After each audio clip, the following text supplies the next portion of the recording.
Hi, this is Mark from LongIslandWatch.com.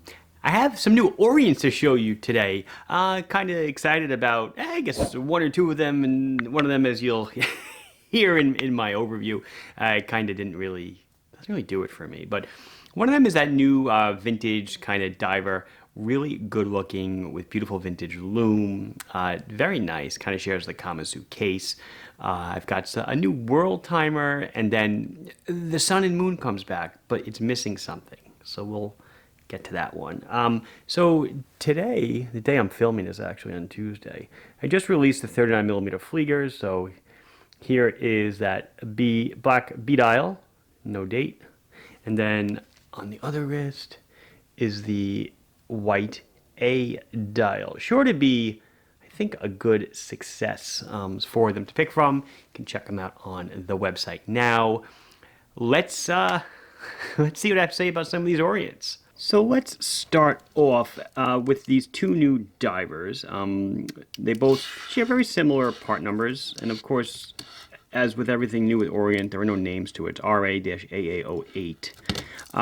There's a few more styles available right now in the store. I'm carrying two of them. I'm carrying this kind of, well, they're both, like fume dials. So this goes from like a gray, brownish gray to a black on the outside, and this guy goes from a greenish blue, if you will, to a very dark greenish blue on the outside. They both carry similar loom and stuff. And they both are, let's see, $295. So really nice looking divers from Orient. So let's go over some of the info. 41.8 millimeters in diameter, 12.8 thick to a flat sapphire crystal, 46.8 on the lug tip to lug tip. It is a solid screw down case back. It is 200 meters of water resistant. It is a negative end link bracelet. It is a folded, folded end link, solid link, sized with regular pins.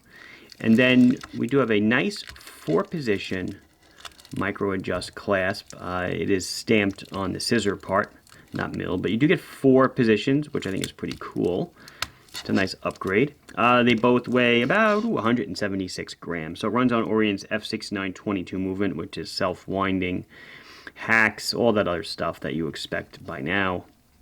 So let's just set the time. You wind it, put out 1 click, and you can do the date, and the day is 2 languages. It is English and Spanish, as all Orients are that are destined for the USA. You do get a nice 120, the bezel's offset a bit, I apologize, 120 click ratcheting bezel. Feels nice. The insert appears to be some kind of aluminum or steel, probably aluminum. It is not loomed. You do have a loom pip. It is a 2-tone bezel from 0 to 15. It's I want to call it a dark gray, if you will, and then black the rest of the way around. Let's zoom in on the dial, though, because I think that's where this watch really comes to life. Beautiful dial, beautiful pattern. I'm throwing the light on it on purpose so you can kind of see its surface texture, surface finish. And then, of course, the use of vintage loom here, I think, is a real nice accent. And they did a nice job there. And then we have this other, as I said, this greenish blue dial. Everything about it is the same. You'll notice from 0 to 15 is kind of this, that's definitely green. A green segment, and then black the rest of the way. It is indeed a very sweet looking watch. Let's flip it over and check out the case back. Here we go. Sapphire crystal, all that usual stuff, the Orient sticker. So that's, let's see. So I think that's about it for these two. I know people are going to ask, so I will next show you if aftermarket bracelets from other companies will fit this watch. I actually don't know. I'm going to try it right now off camera, and then I'm going to bring it right back onto camera. That's it. Ding, ding, ding. We have a winner. This is the Kamasu bracelet from Strapcode. Comes in this style and the other 3-link style. It is indeed a fit. The end links fit. Whoops. The end links fit rather well. It's snapped right into position. So there you have that. Okay, and now we're going to move on to the What Were They Smoking series. This is the World Timer, which I must admit does not really sit well with me. I'm not really sure where this watch was going. I get that it's a throwback to the 60s, for sure, but it's got a World Timer in it that's not really, I don't know, it's not all that functional. I don't know. The blue is nice though, so we'll start with the blue. It's a blue one and a green one. They're both $410. So again, it runs the same movement that F6922 hand winds hacks. Does not have a screw down crown. It is push-pull hacks, but it does somehow maintain 200 meters of water resistance, being a push-pull crown, which is possible. Other brands have done it. Zeno did it in 300 meter a while ago on their Army Diver. It's 43.5 millimeters in diameter. It's 13.9 thick to a slightly domed mineral crystal.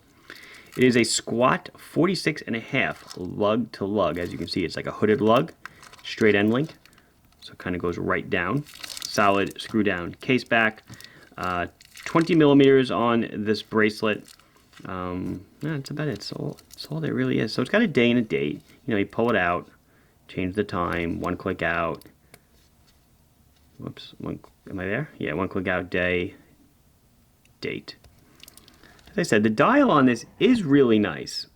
You can't really take that away from them. It's a beautiful blue dial. You can see it reflecting the studio 4 lights overhead.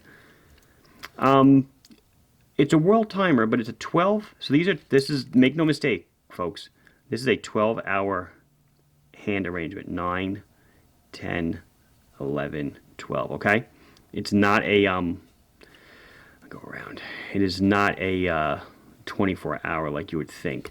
The inner bezel rotates, and that's where you get your 24 from. So it is a static World Timer. So if you look at this, I think it's a North Pole projection. It's tough for me to see through the viewfinder. At the globe, you can set, your time zones accordingly. If it's, 2 o'clock by you, 2 a.m. and you live over here in this part of the world, your friend in this part of the world is at 9 a.m. It's not really useful. It's not a paddock, World Timer. But it is what it is. I call these static World Timers because it's really just a reference. You can set yourself up as a reference.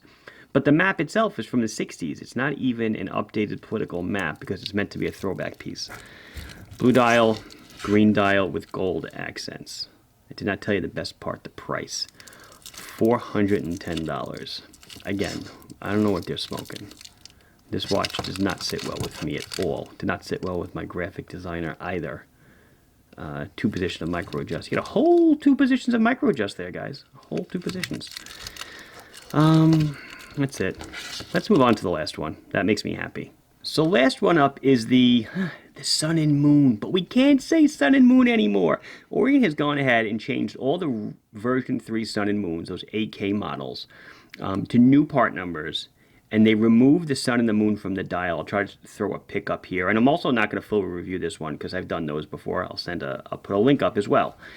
But they used to say sun and moon somewhere around here. It was a 24-hour timer. And when it's during the day, you see the beautiful sun coming up. It's rising. And then when it's nighttime, so here's noon, sun's overhead. And then when it's nighttime, you get a beautiful starry sky and the moon coming in. Doink. Okay, you got that? Beautiful textured dial. Date indicator down here, day indicator up here. Yes, Tuesday. It's like one of those, I know that annoys some people. Tuesday being different from every other day of the week. It's kind of, oops, let me keep going so that needle moves. There we go. It's inside the circle as opposed to outside the circle. But the dial work is beautiful on this. I do love this model. The strap is not on backwards. This is the way Orient and Seiko apply their deployant buckles. The price on these is around $270. It's all the colors are back: the white, the black, the blue, the gold tone. So you can see them all. They're on the website. I'll link to them below. Let's see. I'm gonna just do a quick wristy. I gotta do looms, right? This guy has no loom. Let me do loom of the other 2 watches I showed you. Then some quick wrist shots. First up is that diver with the vintage colored loom. What can I say? It glows amazing. Looks really, really, really good. Let's check out that World Timer. It glows. I can't deny it. It glows really, really well. Looks nice. Beautiful here. If only you can only see it in the dark and never in the light, I think it would be fine. So here is that diver. I'm going to call it this kamasu-esque kind of case. Here it is on my 6 3/4 inch wrist, above the bone, below the bone. What is it on the tip to tip? It was 46.8, so it fits well. It's around the same size as an SKX on the wrist. Fits really nice, and it looks really, really great. And here we have that 43.5mm world timer, below the bone, above the bone, below the bone, excuse me. Very comfortable case because it's, it's got no lugs on it, so it is rather squat, even though it's a larger watch. No doubt it is a nice looking watch. I just really, the functionality on me is lost. I don't like watches that have features or functions that really serve no real world purpose, right? I just don't get it, but still is a nice looking watch. And I think, yeah, that'll wrap it up. It has been Mark from longonwatch.com showing you a bunch of new Orients. Please like the video if you enjoyed it. Subscribe to the channel if you have not done so. Questions or comments, put them down below, and I'll be sure to address them as soon as I can. Thank you very much for watching. Bye-bye.